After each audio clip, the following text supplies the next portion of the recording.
a high-quality knowledge podcast for hitchhikers traveling the galaxy.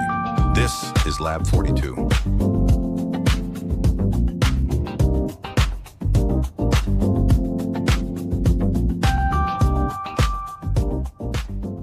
So I want you to picture two completely different ways you might spend a Sunday afternoon. Okay. Option A, you're on your couch, maybe a drink in hand, and you're watching a Formula One car just scream around a corner at like 200 miles an hour. Right. Loud, fast, pure entertainment. Exactly.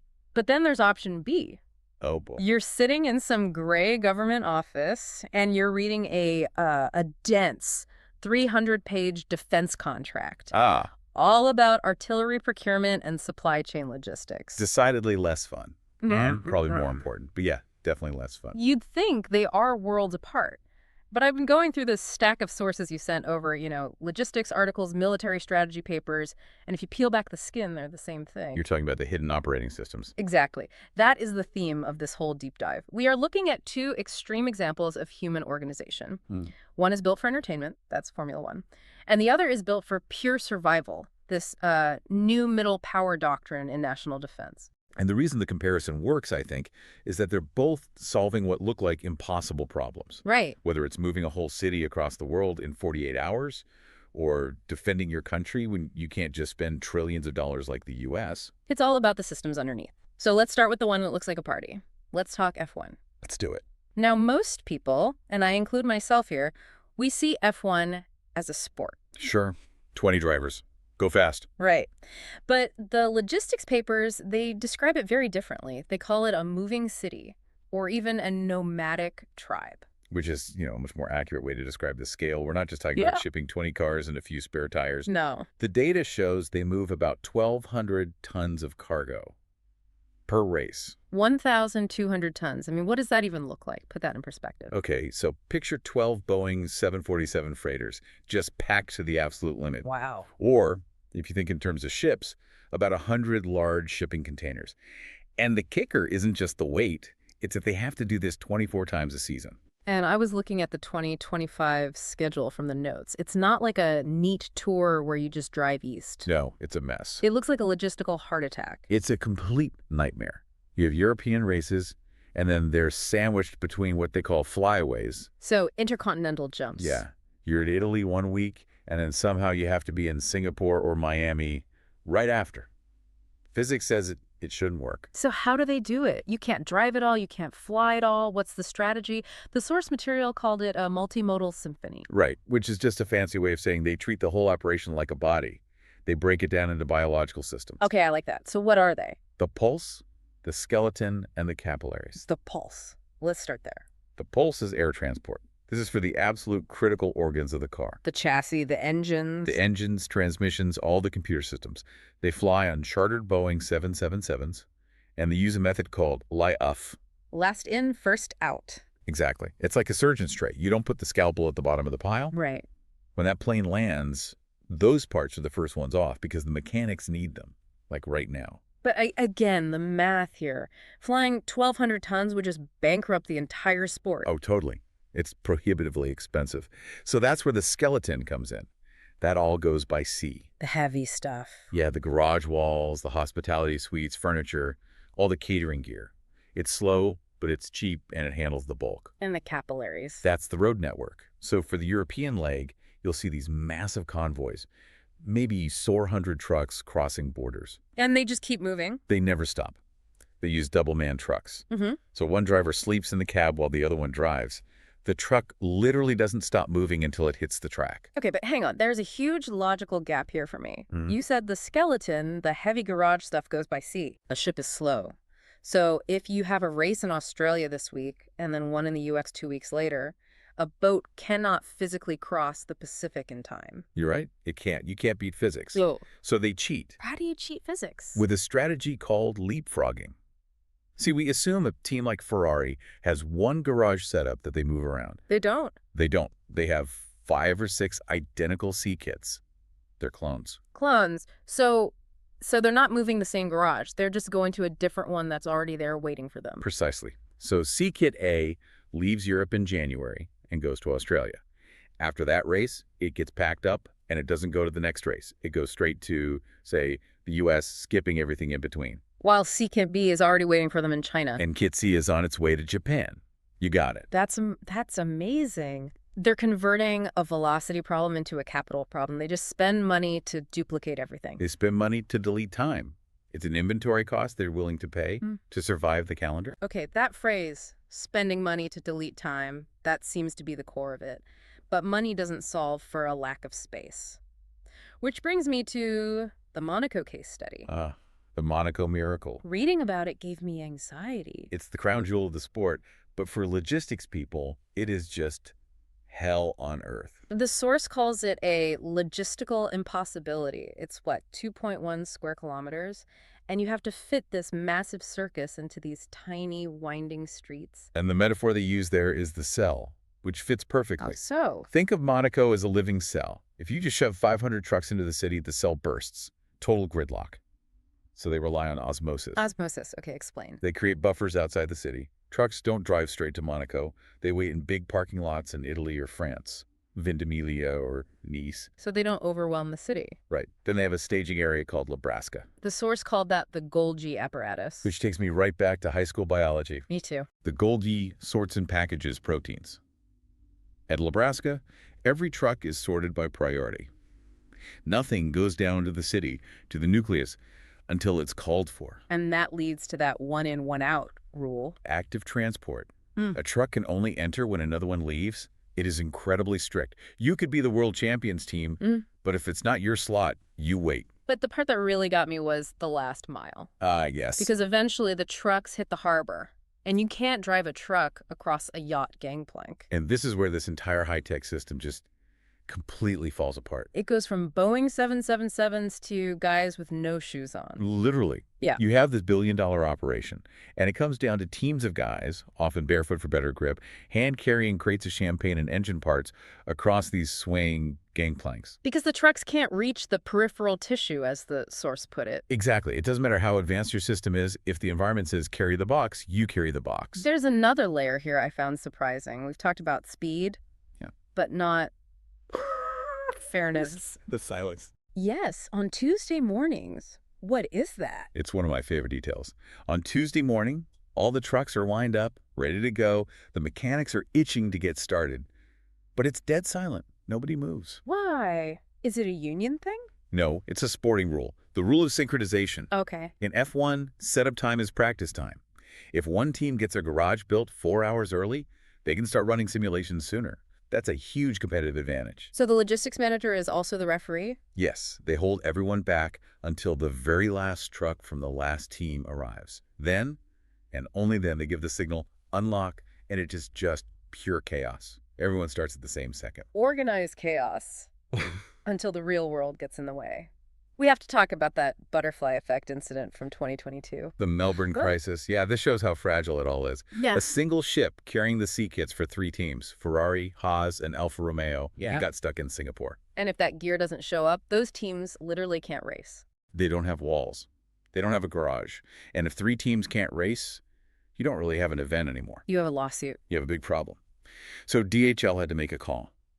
They pulled all that cargo off the ship, which is a nightmare in itself, repacked it, and put it on planes. That must have cost an absolute fortune. Oh, a massive hole in the budget. Yeah. But they just ignored the cost. Because in this system, money is a renewable resource. Time is not. The survival of the event was more important.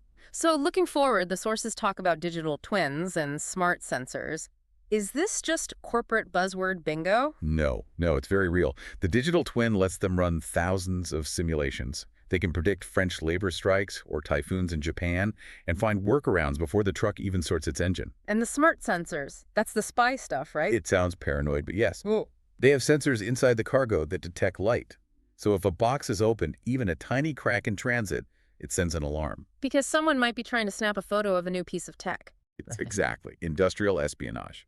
In F1, a picture of a rival's brake duct can be worth millions. So logistics isn't just about moving things, it's about protecting secrets. So to sum up the F1 side, it's an operating system built around the constraint of time. That's it in a nutshell. They use clones to cheat physics, and they spend whatever it takes to predict the schedule. Okay, so let's pivot. We're shifting from the operating system of speed to the operating system of survival. But the theme is the same. It's all about constraints. And the stakes are a little higher than a trophy. Just a bit. To kick this off, I want to read from a shopping list. This is a real arms procurement receipt from Poland in 2022. Get this. 1,000 K2 tanks. 1,000. 672 K9 howitzers. 288 rocket launchers. That's not a restocking order. That's building an entire army overnight. It's massive, and the interesting part is the seller. It wasn't the U.S., wasn't Germany. It all came from South Korea. And this is what the sources are calling the rise of the new middle power doctrine. It's a huge shift in geopolitics. So what exactly is a middle power? It kind of sounds like a backhanded compliment. It's really just a weight class. Think of countries like Poland, South Korea, maybe Australia, Indonesia. They're influential, they have strong economies, but they're not the U.S. or China. Okay. And right now, they all share this specific anxiety. They feel like the U.S. security umbrella is getting a little leaky. And they've got these revisionist powers like Russia or China right on their doorstep. Exactly. So they have a survival problem, but they have a budget constraint. They need a new manual for how to fight a war. And South Korea has basically written it. Let's break down that manual. Doctrine 1, land. The source uses this phrase, the return of the god of war. Yeah, that's a reference to Stalin, who said artillery was the god of war. For the last 30 years, Western doctrine was obsessed with air power. Control the sky, win the war. That was the idea. So countries in Europe, they gutted their artillery forces. Yeah. They thought big cannons were, relics from World War II. And then Ukraine happened. And Ukraine was a massive wake-up call. It showed that despite all the drones and cyber stuff, 80% of casualties are still from artillery and rockets. It's an industrial war. It is. And South Korea never stopped building cannons because they have North Korea. They never had the luxury of thinking history was over. So they have the gear ready to go. But the source says it's not just about having more guns, it's about networked artillery. This is the secret sauce. So take the K2 tank. We think of a tank as a thing that shoots. Right. But in this doctrine, the K2 is mainly a sensor. It sees a target, but it might not shoot. It just sends the data to the network. And then something else fires. A K9 howitzer, 10 miles away, gets the coordinates and takes the shot. It's that sensor-to-shooter loop. And it gets even crazier with the Arthur K radar. The counter battery system. Yes. The radar tracks enemy shells while they're still in the air. It calculates the trajectory backwards to find exactly where the enemy gun is. And the K9s can fire back before the enemy's first shell even lands. That is terrifyingly efficient. It's like you're beating the other guy's math. You're solving the equation faster. That's exactly it. Okay, so that's the ground. What about the air? This is where I found that cursive readiness concept really fascinating. The paradox of the modern jet. Because you'd think, just buy the best plane, right? You would think. Everyone wants the F-25. Yeah. And it is, without a doubt, the best fighter jet in the world. But The cost. it costs about $36,000 an hour to fly. $36,000 every single hour. Right. So if you're a middle power, you might buy a few to show off, but then you're too scared to actually fly them. It just burns through your entire budget. So you've got a Ferrari in the garage, but you can't afford the gas. And then your pilots get rusty. They get maybe 10 hours of flight time a month when they need 20 to stay sharp.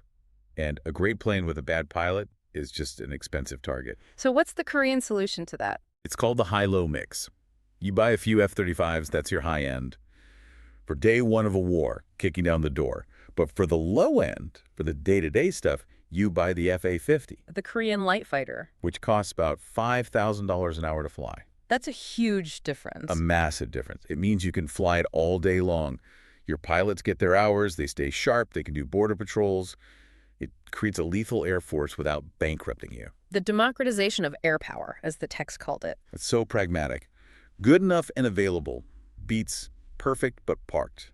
Okay, which brings us to the final domain, the sea, the hedgehog strategy. This is designed for the threats in Southeast Asia, specifically the gray zone tactics from China. And gray zone just means aggressive actions that are just short of actual war. Exactly. It's not a missile launch.